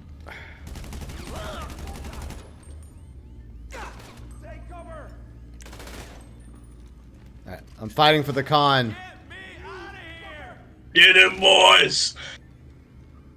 God, I keep switching weapons by accident. Alright, good. What, is he just OP or something? Bro's got a combat MG Mark II! Jeez. Holy crap! Alright, let's get I've down never there. seen an NPC hold that thing before. Alright, he dead. Alright, good work, Dark Matter Wolf. Yeah, good job, Dark Matter Wolf. Oh, man. I have the con. I am the captain now. I am the captain. He is the new commander. Alright. But do y'all have any, like, submarine movies that y'all like? Like, since we were talking about submarines earlier. Head to the helm once you get the codes. Just enter them into the console and you'll have I think I talked about it earlier, but I can't remember the film's name, but it's like about that story that happened. The you Crimson, know that yeah, nuclear Crimson Tide. Yeah. like the nuclear submarine where like It has Denzel I think there was a Washington and false- Gene Hackman in it. yeah, there was like a false strike on the U.S. and obviously it was about like one guy chose not to, strike while others wanted to strike. Oh, you're talking about a real life movie, a real life story. Yes, Okay, I haven't yes, seen. that's Was it K-19? I I think think so. I think that had Harrison Ford and who else was in that? Yeah, Because it's about that scenario that happened. I can't remember what year it was, but it was either in the '60s or the '80s. yeah. In a nuclear sub, and like one guy just chose not to, strike, while everyone else was like, "Yeah, let's strike on Russia. Let's strike on Russia." Yeah, so that's a real life story, I believe, and I think you're right. I think there's a movie about it. I don't know if it was K-19 though, because maybe it was a different movie. I haven't seen that one. Well, I've seen K-19. It was okay. U-571 was okay. Das Boot, that was a good submarine movie. Yeah. That was from like the Germans' perspective, in the Kriegsmarine in World War II. So that was good. Showed how it gave you a really good idea of how life sucked being on a U-boat. Oh, Cutscene. we've crashed the sub. There we go. We've been beached. Oh no! Oh, no. Get beached. You should have let me drive, lads. I shouldn't have drove that thing. Yeah. I remember when we were doing that for fun, just the first day or so when we had the submarines. We started beaching them on Vespucci just for lulz. Oh man. Yeah, I was doing that with UG as well, like on the launch day as well. Yeah, we kept fucking around before doing like the preps and all that. Fuck. Eventually, we're gonna get out of here. Okay, the terminal's over here. Okay, I'll get to the terminal. I'm gonna be honest. I think I'm about to go insane being stuck on this submarine. Yeah, being on a submarine Those real life scenarios. Well, yeah, it's very claustrophobic. It's not for everybody. Plus, you have a small. I mean, it's a pretty big ship, but with like when you put several hundred people aboard the submarine with you, it can get very confined, And the fact that you're underwater and anything could go wrong, and before you know it, you're drowning or it implodes or what? Oh, it's only a two-seater. Dark Matter Wolf. Oh. Wait, no. I guess you can. No, you can have my seat, Dark Matter Wolf. I can get out myself. Wow. I was gonna. I was gonna make a comment. You ruined it. All right. Well, okay. You know what? I'll save it. Kane, go down with the ship. I will drink my tea while it happens. Even listening though the to submarine's on the 1910s beach. All right. Fuck me! Shit. Holy. Well, this will be interesting. See you, lads. Yeah. I don't know how the fuck we're getting out of this one, but okay. Oh, now you've eliminated the head of security. Okay. Like, how the I thought we fuck killed him. It just said you killed him again. The fucking cop just screwed me and stuck me on a rock. Okay, I'm off the rock. I fell off the sub. Oh, this has the Liberty City license plate. I may keep this and buy it. Like, aren't they eventually supposed to make it to where we can actually buy these vehicles? Yeah, I think like later in the drip feed cycle, if I'm not mistaken. That way, supposed to do that. That way I can have a vehicle with a Liberty City license plate. That's the only reason. Did they... Just wondering, was there ever like a Vice City license plate in the files, or was it just LC and oh dear, I just hit a buck. The buck stops there. But oh dear. But yes, originally data miners found a long time ago that one of the license plates was in fact Vice City, but they removed it some time ago. I guess the reason why it got removed is because it would no longer be, I guess, accurate. Because instead of Vice City, it's the state of Leonida that's going to be featured in GTA 6. So all license plates in Vice City and the other cities and regions would have Leonida and not Vice City. So maybe that's why. But it would still be cool to have that as one of the plates that you could use for your vehicles in this game. But who cares? It's, you know, it's a game. You know, it's not meant to be real. Fuck off, pigs. Go get a donut. Why are y'all so salty over this one freaking car? Well, it's because it's a billionaire's car? Like, why don't you ask yourselves a real question? Why does a billionaire have a military submarine? That's who y'all should be investigating. We're the good guys here. Yeah, we're just humble folks trying to stop this 1984 rich man from taking over the world. Yeah, I agree. I mean, we worked with a billionaire before, and last time I checked, it didn't end too well. No, it didn't. A nuclear strike almost got, you know, called on the United States and the rest of the world. No, I need health ammo. Come on. Alright. No, not ammo. Snacks. My health back up. Oh. I don't even get what happened there. Like, apparently I died by a lamppost or something. Death by lamppost. This car's not even gonna make it to freaking the military now. Damn it! It's not even gonna make it. Game's trying to gaslight me, I swear. Problem is, I don't know where to take this car to lose the cops out here. Like in the city is easy. You just go into a fucking tunnel. I mean, if you're able to like get to the bridge, like I would just keep driving to the city and then just go to the tunnels. That's what I'm attempting to do. But I tried. I thought taking it off road would be a good idea, but unfortunately, I'm by Fort Z and I have Crusaders now chasing me. I mean, Crusaders are kind of a joke, anyways. Well, at least it's not a tank that's chasing you. Don't speak too soon. Yeah, I'll keep my mouth shut now. But by the way, everybody that's watching, I wish all of you happy New Year's. And yeah, thank you for watching Kane, Dark Matter Wolf, and me do this salvage yard mission, and thank you for enduring Kane and me talking about Doctor Who. And apologies for talking about something that Dark Matter Wolf probably wasn't really interested in. Yeah. Fine. Maybe one day I'll watch it. Yeah, it is a good sci-fi show. It's just like at the moment. Like I don't know where it's gonna go, but anyway. That's like best way to describe it at the moment. The show's kind of having like a midlife crisis, you know. Yeah. That's the way it kind of feels, or an identity crisis, or just a crisis in general, you know. Yeah. Like a bad showrunner. They bring back a fan favorite showrunner, but more crisis. Obviously he's not the same as he was a few years ago. Yeah. But yeah. Oh yeah, you know what? I got something. I got a question for you guys. So, 2024. Like, is there anything y'all want to accomplish in 2024 this year? New year, new beginning, new chapter. Like Dark Matter Wolf, is there anything you're hoping to do this year? Could be anything. Any goals, hopes, dreams? To get a capture card. Ooh. And stuff. Okay. Ooh. There you go. Because I'm still trying to figure out why YouTube won't let me live stream. So. Yeah, I mean, I don't get that. I mean, you should be able to live stream through the PlayStation 5. I don't understand why it won't let you.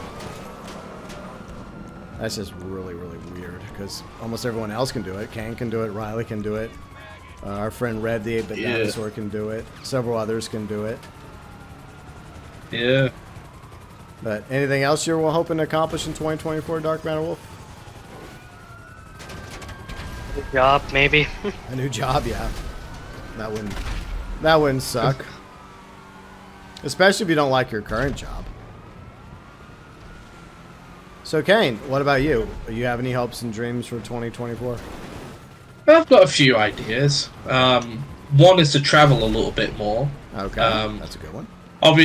Obviously, like, most people might know when GB was streaming some Xbox the other day, Eugene mentioned about like a convention going on in Ireland, and I showed interest of possibly joining him there, but we'll see if that happens. But I do plan on doing some more like going around the world sort of thing, because I've been talking to some IRL friends recently, and they said they'd be interested on like maybe traveling somewhere like in Asia or, you know, further into Europe, like, you know, somewhere like Turkey or, you know, like Germany or somewhere, or in Asia's case, for example, like Thailand or, you know, Taiwan, you know. Yeah, maybe. And another thing as well, I plan on losing a bit of weight, you know, trying to get the fat off, burn the fat, as they say. Yeah. You know, improve my, you know, my body so I can live a little longer. Quitting all the quitting all the vices, as some would say. You know, I remember a few years ago I quit smoking, and then a few years later I'm back to it. I'm like, fuck. Yeah. It's like, That's damn. definitely something you want to quit as soon as possible so that you have more time for your lungs to recover. Yeah. God, we cannot lose these. I thought going into the hills here would be salvation for us, but it hasn't really worked out. We still have the cops on our heads. There's like 3 choppers on you guys. No, That's I'm crazy. pissed. Like, why do they have to be this pissed? Why not just a typical 3-star wanted level? Yeah. But yeah, I'm glad that you're focusing on your health. I'm doing the same thing. I gotta get back in the gym. I was in the gym until I moved from Texas to Louisiana. I've yet to find a new trainer or even just get some equipment to work out from home. So I have to start doing better when it comes to cardio, and also with getting back in the weights. So my hope is to start slimming back down. Plus the holiday season hasn't exactly been good for that. And you know, last week was one of my sister's birthday, so we went to go eat dinner, and we had some cake, obviously, because it was her birthday. But we had a good time, though. We went to like a really nice Mexican restaurant. It's called Lupe. I know anyone in the Austin or Texas area probably knows of Lupe. They're really good restaurants, top tier like Mexican food. But we had to wait like 2 freaking hours to get our table. So that Riley and I showed up first. We showed up at like 5:55, right? And the hope was that if we all met at 6 o'clock, that we'd be able to get a table quickly. But it was like me, Riley, both sisters, their husbands, and my sister's 2 boys. You know, I mean, she's the birthday girl. The youngest one was the birthday girl, and she's the mom. She has the two boys. Walking disasters they are. Everywhere they go, they want to do stuff. They were turning the lights on and off at the front entrance of the restaurant, and they were about to knock over something. It's always like that with those 2. I love my nephews, but they're little monsters. I swear. But yeah, we had to wait like 2 hours to finally get a table. But you know, the food was really good. You know, we had a good time. So, but there was obviously cake, and I'm gonna die. Well, hopefully not from the cake, but I'm gonna die from cops in a video game trying to game in me. But yeah, I need to lose weight because fucking pigs, piss off, leave us alone. I'll shoot the choppers down. God damn it! We can't get away from these fuckers. But yeah, I mean, they want, like, my youngest sister, who was the birthday girl, she wanted me to take the cake, or at least take some of the cake. I'm like, no, I gotta lose weight, sis. And like a few weeks earlier was my birthday, and she brought me like a cookie cake. And so I took that home and only had like a couple slices. And then I was like, oh, you know what, Riley, I have to throw this away. And she's like, I'm proud of you. Good. Because she wasn't going to help me eat it. I'm like, yeah, I don't want to do it because it seems wasteful, but I had to throw the rest of the cookie cake away. Because, you know, I do want to lose weight. I have a sweet tooth. I admit I have a sweet tooth. But I gotta be more proactive. I gotta get more calories. You know, less. Like, what kind of cookie cake was it? Like, was that chocolate chip? Yeah, it was chocolate. It was chocolate chip. Get my health back Okay. before I die again. This is like the most annoying like mission ever. Yeah, that's this bit specifically is the reason why I don't enjoy this mission. Yeah, I don't intend on doing this one ever again. This is Especially at the moment with the snow. Like, that's just making the yeah, problem the snow's even making worse. it worse. You have all these freaking helicopters and all these squad cars, and I've been trying my damnedest to escape them, and I just can't fucking escape them because we have yet to get to the city. It's a miracle. Fucking cops! No, I'll fucking die again. God, for fuck's sakes. Dark Brown Wolf, if I die, you just take the car and run. Because I get tired of pulling up the health and ammo. I mean, the ammo doesn't last very long. We're getting trapped in the fucking snow. No. Oh, I'm out of. Okay, I have Sprunk left. That's all I got. Hashtag Team Sprunk. The snow is really fucking us right here because I'm trying to get out of here, and it's like trapped me. From the cops shooting at me.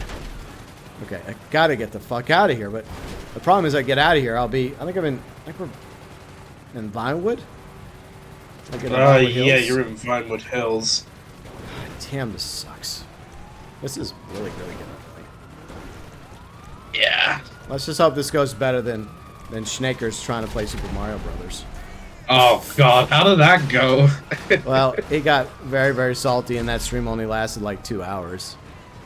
Oh boy. Yeah. Yeah, because I saw you and Yuji talking about it in the group chat, and I was like, wait, he was streaming Mario? Yeah, God, he was on Friday, you know, and I was working on a video for my other channel. And then Yuji's like, ha ha ha. Like, Schnaker's is raging playing Mario, and so I switched over for a minute while I was editing. I'm like, oh god. Really, Snake? Yeah.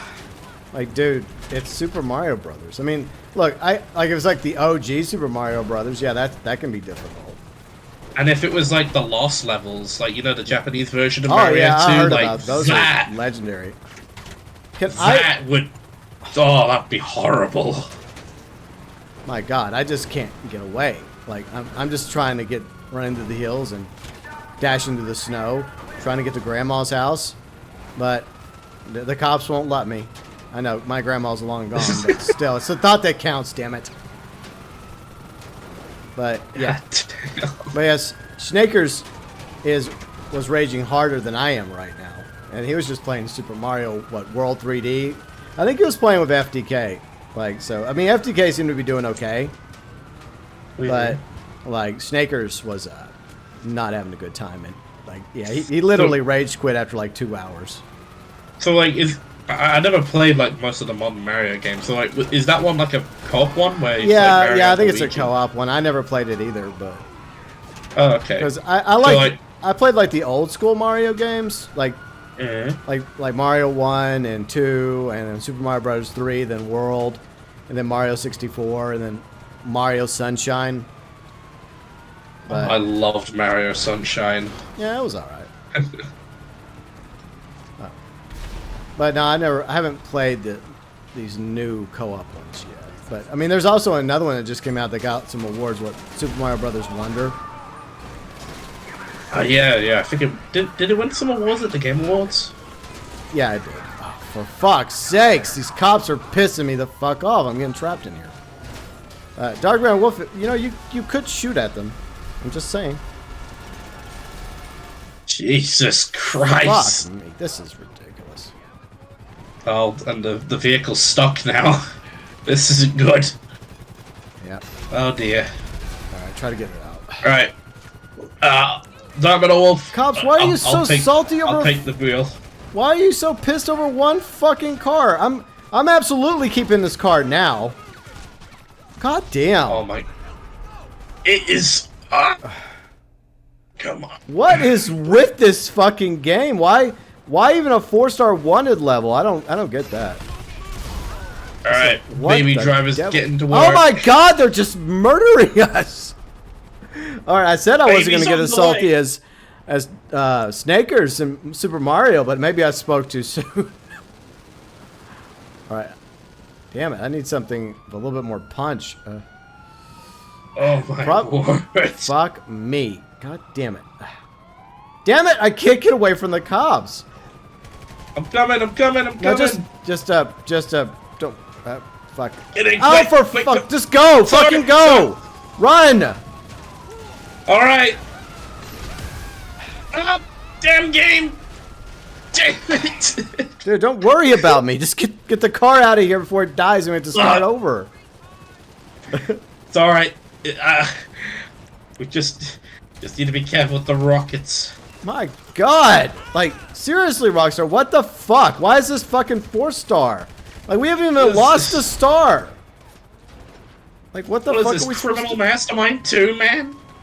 I'm gonna have to sacrifice myself here and just fuck these cops up best I can. God damn. Alright. I'm gonna make my way to just get the fuck out of here. Get off of me, cops! I know my rights! What the hell is this? I'm never playing this. This is the worst one. Alright. You said this was mid? Like, were you just being nice about it? Did you not want to ruin the surprise? I mean, I didn't think it would get this bad.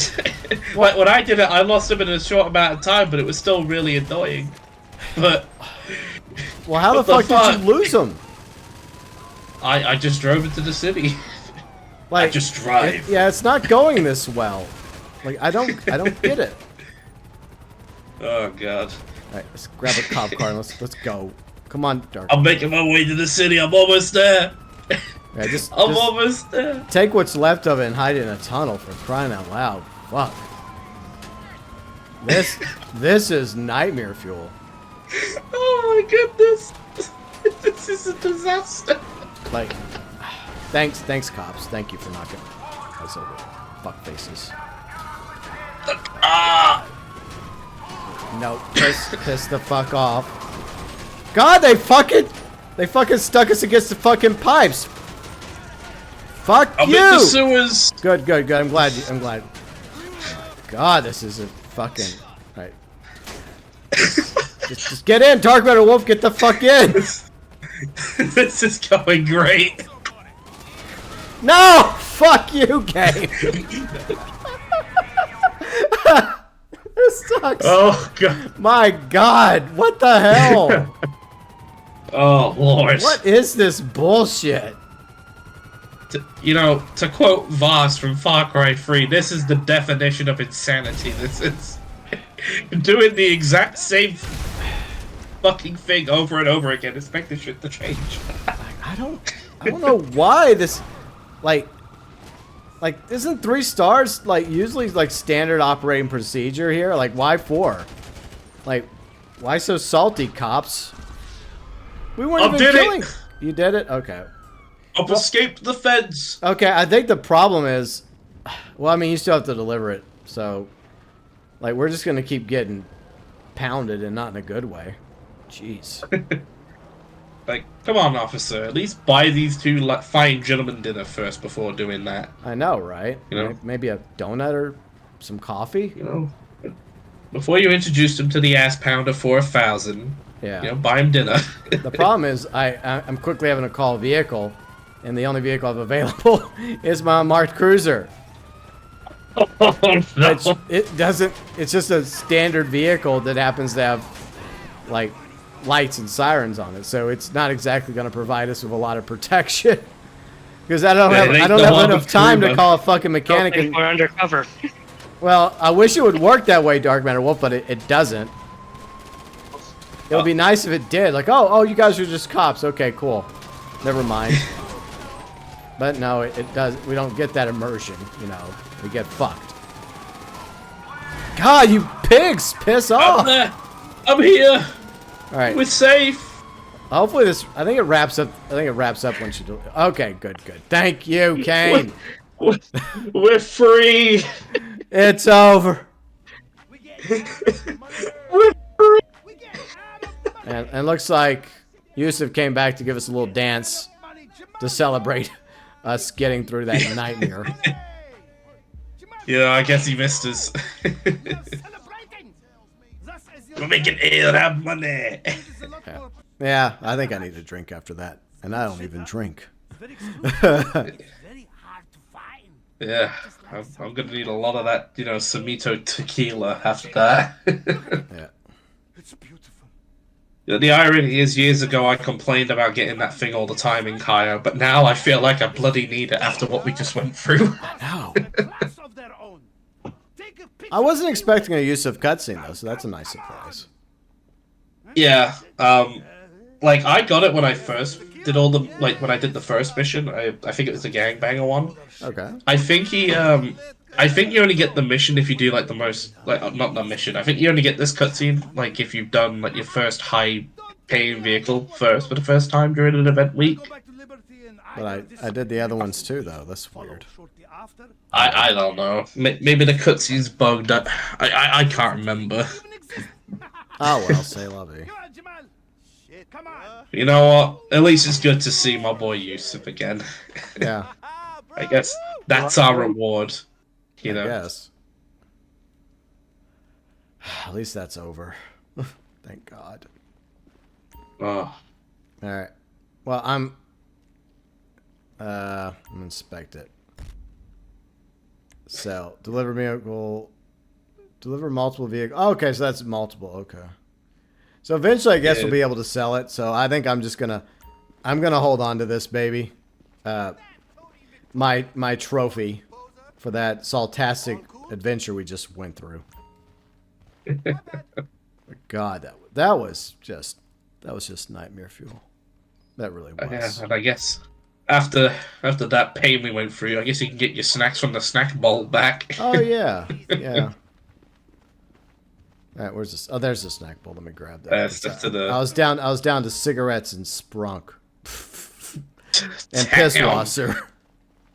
That's how bad it was. Yeah, Jesus. I ran through all my holiday snacks just to try and keep my character alive, but in the end, it didn't matter. Like I kept Wolfstein alive for a quick minute, but then once I got killed, the murder fest ultimately began. All right, just there. There we go. Oh, so we actually get awards. Oh, okay. Did you notice that? Well, from completing the missions? Yeah. Oh, yeah. You get a 50k reward. No. I'm talking about these little trophies up here. Like, look, I got chips. Oh, yeah. I got the police badge. I got the submarine. And I got this anchor.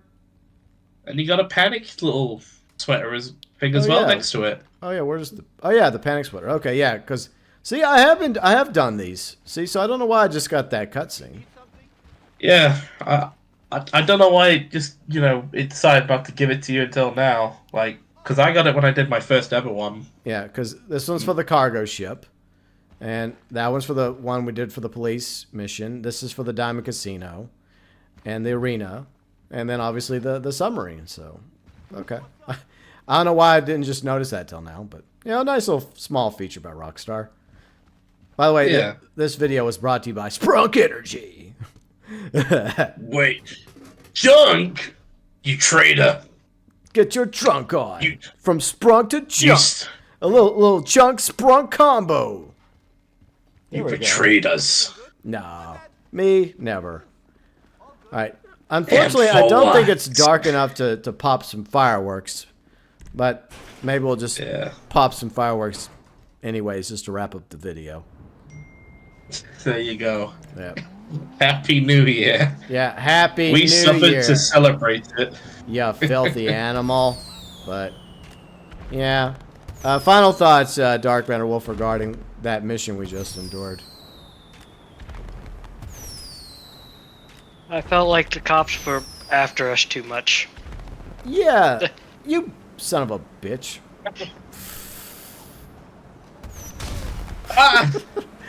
Yeah, I don't know why, but anyways, I don't think the 4-star was really necessary, Rockstar. Like 3-star I think was enough. Cause that was annoying. But other than that, I mean the mission was the other stuff was very mid. Nothing special. A lot of copy pasta. But then Rockstar decided, you know what? We're really going to do something special at the end and really get people salty as hell. Instead of a 3-star, we're going to give people a 4-star. Yeah. But, just make the cops unrelenting as hell compared to usual. Yep. As usual. But yeah, Kane, so overall your thoughts now that we're done with the McTony mission. Easily the weakest out of all 5 of the robberies. Yeah. At least in my opinion. Like, I think my favorite's like probably the casino one, just because, I've always been a fan of the casino stuff, and whenever something to do with the casinos added, I'm always cheerful. Yeah. It's like, hey, we're going back. Oh my god, Bob's here as well! Yeah, Bob He's cameo arrived at the end. It's a Bob cameo. Oh my god. Screw you, Bob. Stop him! Ah! Yeah. That's what you get for not helping us, Bob. I know Bob doesn't. He doesn't realize we were doing a McTony mission. I just noticed as well he's in the call. Oh, hi, Bob. Well, hello, Bob. Well, hello. Anyways. Yeah, so yeah, we're just wrapping up the McTony mission. Have you had a chance to do the McTony mission, Bob? Yeah, it sounds it went easier than you guys. Yeah, I don't know how. Kane said it went pretty easy for him when he did it, and then you're saying it went easy for you. It was nightmare fuel for us. In the middle, maybe. I don't get that. Like, I mean, it went easy for me, but I mean, like when we just did it, then it's like, you know, in theory that would have been an easy escape, but everything that could go wrong just went wrong. yeah, like maybe it's the snow. Maybe that's what made it worse. Or maybe it's like, did you both do it solo or did y'all do it? Yes. Okay. Solo. Yeah, I did it solo. Okay, maybe that's it. Maybe that's what happened. Is that like when we were doing it as a team of 3 with Dark Matter, Wolf, Kane, and me? Maybe Rockstar decides to just give us a nice little triple fuck. I don't know. There you Maybe go. that's why it was way more difficult to do it with a team of 3 than trying it solo. God. But That was. yeah, that was something. You can say that again. But anyways, yes, first official video of 2024, even though we recorded it in 2023. So yeah, check out Kane's channel. Check out, I guess, Bob's channel. He showed up at the end, so there's that. It's got kind of like Luke Skywalker at the end of The Force Awakens, right? Yeah, you know. I guess you could be Ray, GB. I don't know. I mean, look, say what you will about Rey, but you know, Daisy Ridley is Daisy pretty hot. Ridley. And plus she's got. Daisy Ridley. And look, don't take this the wrong way, Kane, but I do have kind of a thing for British accents. Except for Look, yours. man. Just kidding. Well, fuck you, Buttercup. I mean, hey, the British accent is the best accent. Yeah. I mean, it just depends on whereabouts in Britain. Yeah, especially If it's like a that fucking- nice posh accent, you know? 'Cause Yeah. I think that's what Daisy had, right? She had kind of like a posh accent. Yeah, she's like, Yeah. she sounds like she's from like one of the posher areas in London. Yeah. You know. Yeah. Now, if it's like that Cockney accent, then like you see this hot chick and she's talking in old Cockney, and you're like, Like, I don't know about that. oh, hello, Chief. I mean, if it's someone from Cockney, I mean, I'm just questioning it from the get-go. Yeah. And I'm British, I'm allowed to say that.